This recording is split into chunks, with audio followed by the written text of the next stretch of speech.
How to build. The reason I'm talking about this, and this is going to be kind of a fun little tour of Europe, and I was telling the story in my other talk that I was reminded of that there is an architect named Quinlan Terry from England, traditionalist. He's a hardcore, old school guy. In fact, when he designs houses, he won't design kitchens or bathrooms because those are modern areas. So he leaves that to somebody else. So he's building very traditionally. There's a house in Dallas. It was an expensive house, probably a $30, $40 million house. But he did it with all, is this me or is this somebody else? That's me. Nice, thank you. Way ahead of me. He designed the house so that it built for a very long time. One of the stories is that he had he came to the job site one time and they had these mortar joints that were 3/8 to a half an inch too big. He said, you have to stop, you have to cut these mortar joints again. It needs to be between 1/8 and 1/4. And they were like, what? And so he's like, look, if we want this to last a long time, we've got to, the sacrificial mortar has to be very small. So they kind of recalibrated and rebuilt.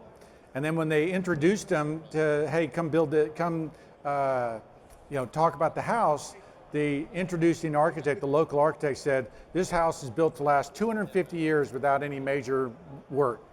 And he stood up and said, no, it's about 450 years. So that was always a mind-blowing event for me. That was like what? 450 years. Imagine the products that we're putting in our house today that we expect to last 450 years. Name one, right? Wood, glass, stone, right? But when you think about insulated glass, that's not a very long-lasting product. Just think about some of the insulation or some of the tapes that we're using and things like that. It changes the way you're building. So what I wanted to do was in this talk about how things are built in Europe. And then maybe this is, if nothing else, this is a chance for you to plan a trip to Europe of places to go see and things to go do, because there's a lot we can learn from checking those things out. There's this idea that I talked about, the irony of technology. We get trapped into thinking that the best built things are the things we're building today. Okay, there's a arrogance that we have that, well, my houses will last forever. The Pantheon there on the left in Rome is almost 1900 years old. Okay, the Notre Dame there on the right, it's also very old. These were built during periods of very low technology, handmade things, no AutoCAD, no power tools, right? Made by hand, and they've lasted forever. And I would argue that these buildings, the way they were crafted, are built to last longer than our buildings. So, the Pantheon there, that dome, is a structure that it puzzled the ancient world.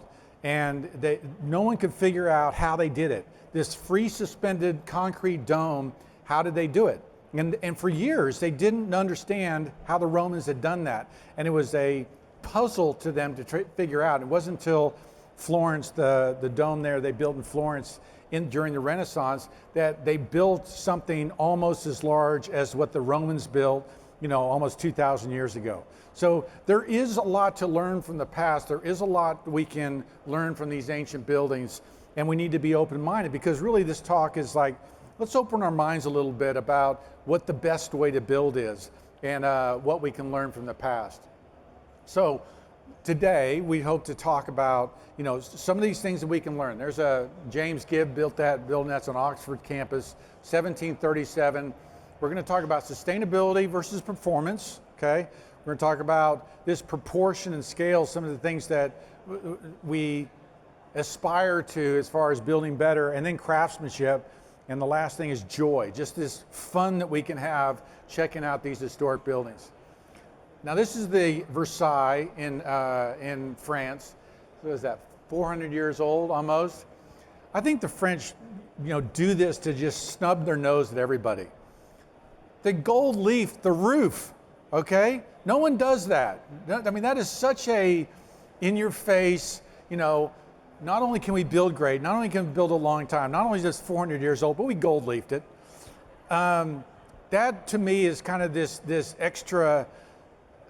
The French always did crazy stuff. Everything they do is different and wonderful. But really we need to ask, like, besides the gold leafing, this is a nearly 400-year-old building, right? How are they building it so that a 400-year-old building can be gold leafed? Because gold leafing, it means we know it's going to last a long time. You're not worried about that roof cresting falling apart if you're going to gold leaf it, right? So again, different perspective on how these things, how we think about this. This is called Great Dixter, okay? This is a house in London, or outside of London, and the left side of the house is an addition that was done by Edwin Lutyens in about early 1900s. The right side of that house is an original English cottage from the 1450s, 600 years old, okay? 600 years old, there's no paint on that wood, okay? There's just bare wood there, and they've got these leaded glass windows, clay tile roof, right? So as we think about how we're going to build long, can we use any of these things to build longer? These windows, right? If I tried to sell that window to this crowd, I would get laughed out of the, you got single pane windows, lead caming, operable leaded glass there, but that is a very inefficient window. Yet, this building is 600 years old. And so maybe, if nothing else, we're thinking about how we're building that. A blower door score is not the only way to judge whether a building is well built, you know, and whether something's going to last, because the sustainability and the length of time that this has lasted should make us, you know, reconsider, you know, how to build the best, how to build the longest, because really what we want is our buildings to last a long time. They need to be comfortable. We need to have good air efficiency. Those are important things, but you know, I'm trying to open your mind that there's other ways and other scores, right, that we can think about as far as how a building should last and where it should go. So, sustainability piece, you know, the R value is not necessarily the number one score.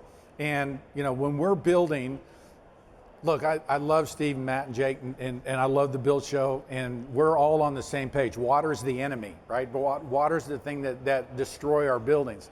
And so we're all on the same page. Steve has come and consulted on our projects and is teaching us how to build better, more efficient buildings. So we're all on the same page, but my point, and the reason I'm a little bit different from these guys, is that if there's a scorecard and they're trying to get to here, I'm sitting there going, you know what, if I can get to 93 instead of 100 or 87, and I can put in some beautiful long-lasting things, I'm there, right? And so I want there to be a balance in the way we think about things. So our 100-year window, right, we have a single pane glass. And so why do we have single pane glass? Because it'll last 1,000 years. And if I put an insulated piece of glass in that window, it's no longer a 100-year window. It's a 25-year window before the glass starts failing. So, right, so there's a balance there that we're trying to strike, and a balance there that we're trying to achieve, because we think our window's going to last longer and be better, yet I'm not scoring what those guys are going to score, what these other window manufacturers are going to score in their window. I think there's a good balance there, and I want to challenge you that may be a way to think about this other than just an R value score. Proportion and scale. I talked a little bit about Andre Palladio, my hero, the great master builder, who was a designer, craftsman. He was a stonemason, if you didn't hear my other talk. Proportion and scale is one of those things that I'll talk about, and builders will say, friends will say, hey, I really want to have good proportions in my rooms, good proportions in my buildings. How do I achieve that? Well, I'm looking to the past. I'll show you what Palladio did. Do you see my wife down there? Right, when you put that's her in between those columns down there, and it helps you get a different sense for, do you see her? Is that cute little girl right there? She's right there too.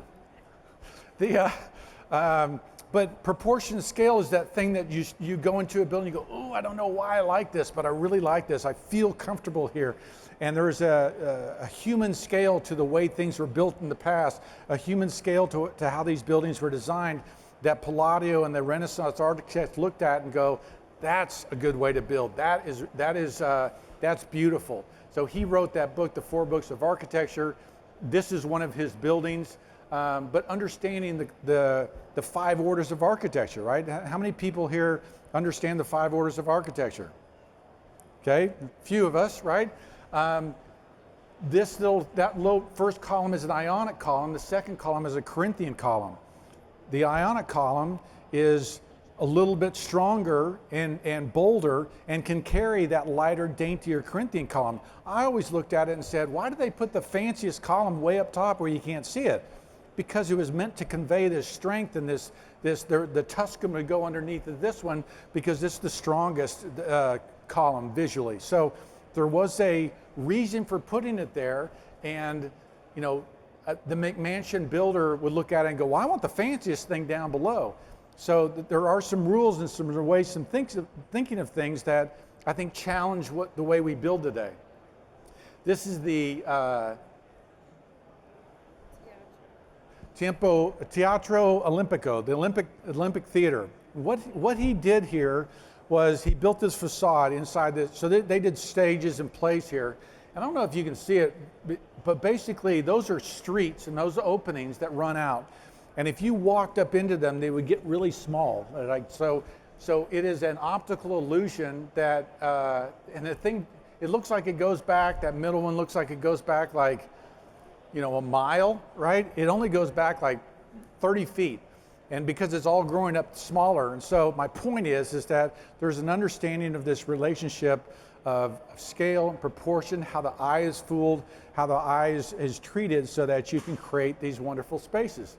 Now, Palladio did this theater later in his career. Palladio was Thomas Jefferson's Bible. He said, if you want to know how to build, you got to study Jefferson. Notice that Jefferson has a dome on his house. Okay, that's a tip back to the Villa Rotunda, which is Palladio's, and even to the Pantheon, which Palladio was inspired by. But here is one of his villas. Okay, Villa Emo, that Palladio did. What does that say? I'm blind, guys. 1565. Okay, now if you went to my first talk, basically what Palladio did was invented a new architectural style. He took the classical ideals from Rome and applied them to this new building style because these were working farm buildings. And you had the Piano Nobile, which was where the family lived, kind of the nice part, but all of that lower section was working farm. So all of that lower section was, you would see cows and sheep, you would see hay. It looks like a beautiful palace now, but these were working farms. And this was the architectural style that he invented, that he created and wrote his books about. So Palladio's villas that are world famous right now are famous because he understood this perfect scale and proportion. This is the inside of that, when it's painted, and so there's no moldings inside here, but you do get a real sense of scale because of the way these frescoes are painted on the walls and how that all looks. This is the breakout for Villa Emo, okay? And what you see is that top, the floor plan at the top, you see numbers 27, 16. And what they think now that Palladio did is, if you've ever heard of the Fibonacci sequence or the golden ratio, is that the relationship of those rooms all had a mathematical relationship to one another. So that main room, that center room at the back, the relationship from it to the room on the left and the right, and then the front rooms before that, all were based on this ratio, so that you'd have main big scale rooms. And so when he's laying this out, right, there's a mathematical relationship between these different rooms, and all the rooms work together so that they are perfectly scaled. Palladio was like the perfect room, and he had these sizes and for the height and the width and the length for what would be the most pleasing room based on this golden ratio. Same thing on the front. There's this idea of regulating lines, these regulating lines that kind of tie the house together and make it beautiful. So if you ever wonder about Palladio and go, yeah, why was that guy such a big deal? Part of it was because of what he was doing that you don't even see, what he was doing that you don't understand until you start measuring and start looking at all of the details that he was putting into his houses. So those two images there on the right are showing you how this plan was organized, showing you how this thing was laid out so that it was beautiful. And so understanding that classical scale, understanding that proportion, when you study the past, when you look at how these guys were building and thinking, you're realizing how much depth is there and how much thought and practice went into those buildings, and why they're considered masterpieces, why they're considered this revered type of architecture, that proportion scale, all the way down to the individual moldings that have been used there, all part of that same ideal. The historic and ancient builders understood the classical orders, understood classical design, the 5 orders of architecture, all the math there. I told people in the other class, the Master Builder class, join the ICAA, Institute of Classical Architecture and Art. If you don't want to join it, go on their things, steal all their videos, watch those videos. If you want to understand moldings and beautiful buildings and how they're put together, you will learn and be trained about these classical traditions. Realize that before 1940, a lot of these rules were Thumb rules for carpenters. The Audell Carpentry catalogs, or Audell Carpentry books, the 4-volume set from 1926, has the classical orders broken out. And I would argue that you can't find architectural manuals today with the classical orders breaking out, but they, in those carpentry magazines and carpentry training books, were using the classical system. These were, I call it the forgotten, the lost art of building, because this used to be something that everybody understood. The architects, the carpenters, the homeowners understood that the classical system was very important, and these guys understood that. And I'm encouraging you guys that there's a lot to learn there if you want to, improve and grow as a builder. Craftsmanship. I love going to Europe just to look at the craft. I like going there just to look at how beautiful those things are, what they used to do. It's the bar in my mind of how to build. It's the bar that says, this is what quality is. The challenge for us today as craftsmen is there's no bar. There's no guide that says I'm an A+ trim craftsman, I'm a D+, but I'm working towards being a B+, because everybody's self-taught. Right? There's very few training programs and things that go on today. So I've talked to frustrated trim carpenters that say, I'm practicing this, I'm doing this, I'm pretty good. Well, how do you know? Well, I don't know, but I'm pretty good. I mean, the builders like me on their job because I'm good at what I do. There's a bar that there's a brass ring that sometimes we need to attain to and go after, and going to the past is certainly a standard we can look at. I'm going to show you a couple different projects, but this is in the UK. This is, as you write your travel itinerary down, you can start, this is one place you need to go. Hampton Court Palace, okay? There's a medieval portion of it that was built in 1515, okay? And then there's Sir Christopher Wren did an addition in the 1700s that was more classical. So at this place, you're going to see both medieval things as well as classical things. Now, I'm just going to focus in on this gate, okay? All I'm going to show you is this gate. Now, this is in a tower, and this is a gate that you would drive a carriage through as well as walk through. And basically what you're looking at is on the left side, there's the walk-through portion. In the middle, there's a detail where you're seeing some of the carved linen fold panels, the carved spandrels. This door is about 4.5 to 5 inches thick, made of solid oak, okay? And look at those strap hinges and look at the inside of this thing, right? That door is hung on 2 pintles that are in the ironwork down here. Okay, there's one here and one up top. That's a damn fine door, okay? And look at those reveals on that door at the top. This isn't sagging in, right? This is something, and I challenge you, and one of the things I always do when I go to Europe is like, how would I build that today? How could I build that so that it stands up and so it doesn't sag in 5 years, right? And look at the strap hinges, and look at the way they've tied that wood together so it runs up at those angles, and all of those angles are cut in with dovetail joints and with pegs, okay? So they're not relying on glue, they're relying on mechanical construction details, so that on the back side you see all this, crazy construction details with the strap hinges, and on the front side they're showing off with the paneling and the linen fold panels that they've carved. It's incredibly well put together that you kind of walk through and pass through, but I kind of walked through and I kind of did this. Wait, what did they do? What is going on here? And I stood there and looked at that door for about 20 minutes. My wife is like, come on, right? Let's go. But when you start sitting there and looking at that going, how would I build that today?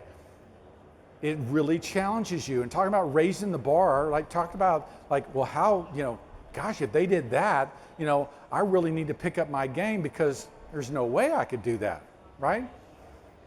This is the front side. This is the newer side. I said 1689.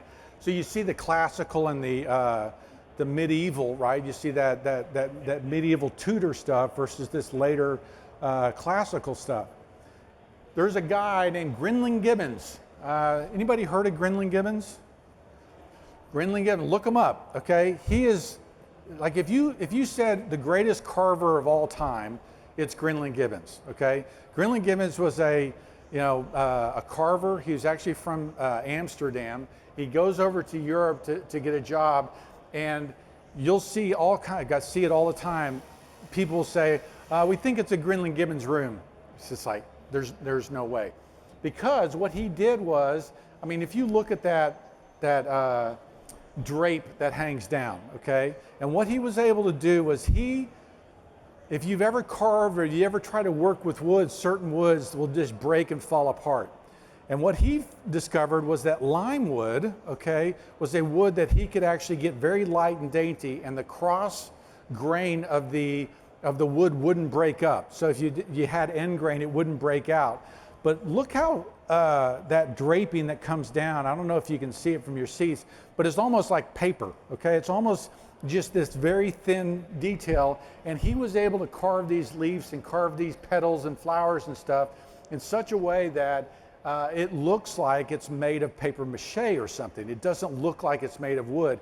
He's world class. There's been a number of books written about him. If you're interested in this guy at all, he's a fascinating character. And talk about changing your perspective on carving and quality and elevating a space.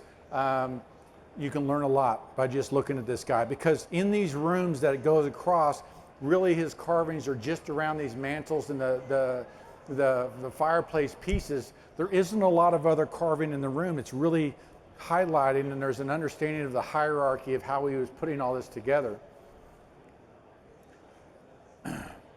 But the way that the carving actually sits on top of that paneled wood, and it looks like it doesn't look like wood, right? And so, again, raising the bar, looking at different ways of finding quality, different ways of determining quality. I see that, and I'm like, I got a long way to go. I got a long way to go. Not that I want to be him, but there is like a world-class standard for carving. That's what the brass ring really is. And sometimes you'll see crappy carving, I'll just say, or fake things, or things made from CNC machines, as if this is that bar. This is so far above that. It's just, that's what quality is. That's what the craftsmanship is. So this is our youngest building. This is 125 years old. It's called Goddard's. This is a Lutyens house in the UK, okay?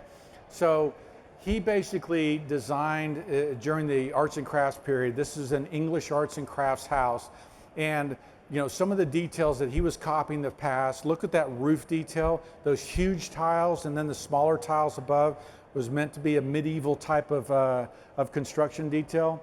Inside, in kind of the main hall, he's got this room with these great timbers. You can't really see it. I don't know if you can see it from here. Yeah, it's hard to see but there's all of those wood pieces are pegged together. And there's these wonderful pegs that are laid across the top. There's this wonderful V-shaped detail that really follows and corresponds to classical detailing. And one of the reasons I love to travel and go over there is they show you how you really should do timber framing. They show you how these details should really look. That door right there is a board and batten door, okay? So that means that there's these boards, these vertical boards, and then there's battens, those are the horizontal pieces on the back that keep the door from sagging, okay? That door, the planks, the vertical planks are probably an inch thick, and that door is almost 4 feet wide. And the way they keep it from sagging is they have those vertical battens, and then you'll also notice the horizontal or diagonal piece that's locked together. Now, I'm not even showing you that piece. Well, there's some of the pegging up there that you can see to the left. So learning how to build, learning how these things should go together, realizing that they're mortise and tenon joinery and everything else. What I wanted to show you is this, right? That's the lock on that door.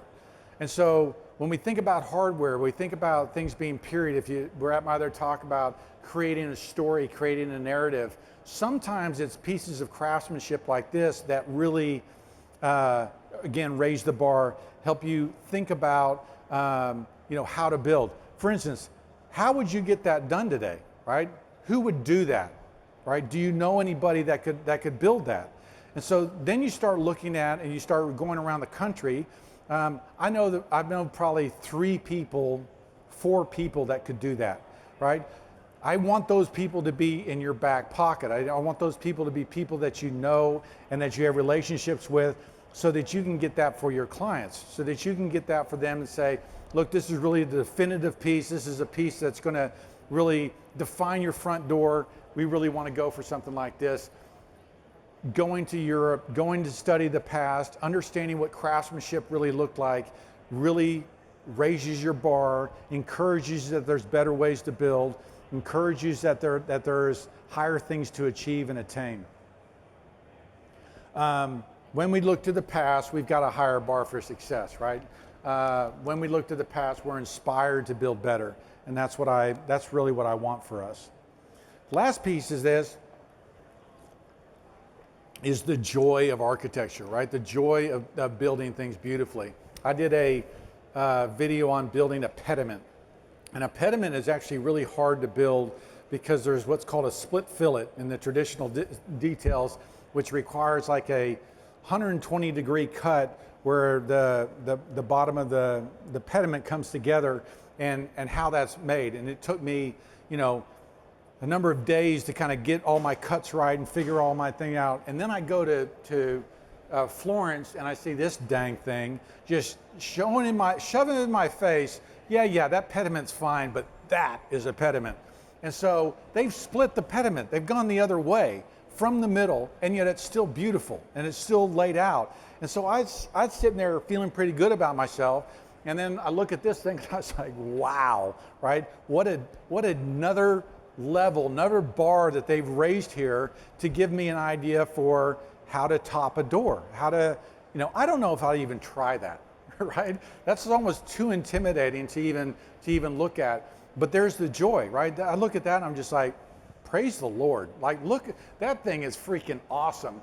And that someone crafted that, put that together, made it in stone, turned my head upside down as far as what a pediment should look like. Because I'm sitting there going, well, now I could do a broken pediment. Now I could do some cool stuff. And then I see this, I'm like, yes, I'll never do that. But boy, there's a lot of joy for me in looking at that. Speaking of staying on pediments, Michelangelo, he'll throw a bunch of stuff in your face. If you go to Florence, you need to go to the Laurentian Library. Okay, it is this awesome place that he crafted this stair that goes down, and then you actually have a reading room. And so what Palladio does is like, I sit there and go, yeah, well, I could do a pediment, or I could do an arched pediment just like this. And well, he does them both in the same doorway, right? He's got a regular pediment in the middle and then an arched one behind. And I literally, the reason I'm showing that picture on the right, because I walked up to it and it was just like this, like, how did he do that? Like, I don't know how he put all those moldings together. I was trying to sketch it out at one point, and it's just like, this is incredible how he's put all this together, because you go up to it and you go, wow, that's impressive. How did he do that? I don't know, right?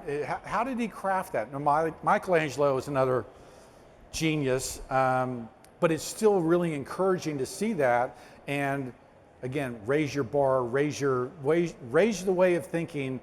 How can I build? How can I build better? And that's really kind of the point of what I'm trying to do here in my quick talk, is just like, look guys, there's so much more we can do, okay? I don't want you to come to this show with all the build guys going, okay, if I hit the blower door test of 1, then I've really hit the mark, right?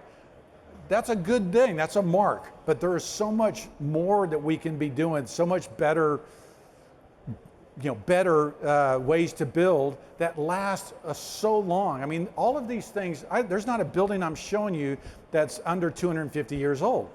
Well, that's that one is 125, right? So I lied. So the really old buildings though, right? Really old things. That's the goal. We want really long-lasting buildings. We want beautiful buildings that last a long time, that bring joy to people.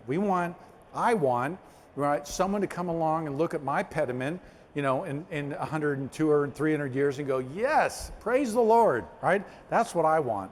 And so going to Europe, going to these places, studying these things, you will be inspired, you will be encouraged. There are ways to grow here. And so, just this is in the Cotswolds in England. Notice the thatch roofing, crusting on the top. But you can learn so much by studying the past. For instance, why does this work? Why is this so charming? What is it about this that I'm attracted to? Okay, is it the garden? Is it the gate, the stone piers and the little wooden gate? Is that what's charming? Is it the size and the scale of the windows and the leaded glass? Is that what's charming? Is it the shape and the massing and how that's put together? Is that what's bringing me joy? So studying the past, looking to the past, really will find beauty in building, really will find the new standard for quality. That's my charge to you, my last talk of the day. I hope that inspires you too. Any questions? No, just joy. Yeah. So they said, what was they using for chimney flashing, right? Lead. Yeah, so they still allow lead over there. We can't get lead over here. Yes, it's very thick and it lasts for 1,000 years, and it's great stuff. We've started using lead-coated copper for our jobs because we find that that's a 100-year, 200-year product. But yeah, your lead is what they were using.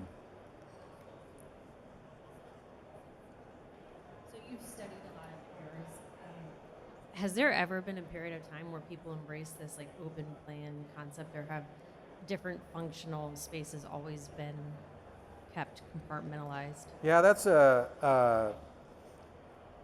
I think, without thinking too hard about this, I think that is a post-1960s urban revival,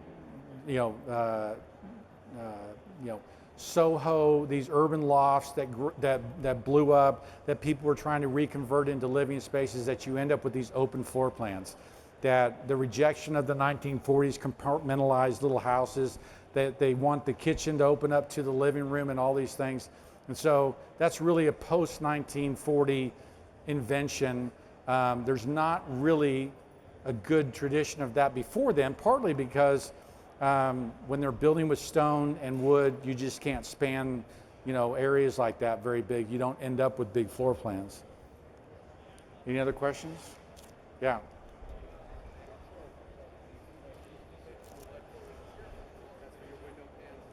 I'm assuming, how many of the structural components translate into what you're trying to achieve? Well, yeah. It's a good question. I don't, is a glue lamb a 500-year product, right? I don't know. I mean, we don't know yet. And I wonder how many of the products that we're using the LVLs and things like that that are will the glue last? That's really, we rely on a lot of our building products today to be wood, to be glued, OSB, all the different products we use. So I hope these glues are 500-year glues. I doubt they are. And so what you end up falling back on these structural materials is stone, is the longest lasting material. And in most of these European houses are solid masonry walls with timbered ceilings, right? That's what Notre Dame was. Notre Dame burned down, they're now putting it back together. Those walls are still in pretty good shape. But you are staying pretty traditional, staying pretty natural to have a 500-year product. But we don't know on some of these things, right? We just don't know how long a 2x4 wall with nails is going to last. Ask me in 100 years. Anything else? Thank you, guys.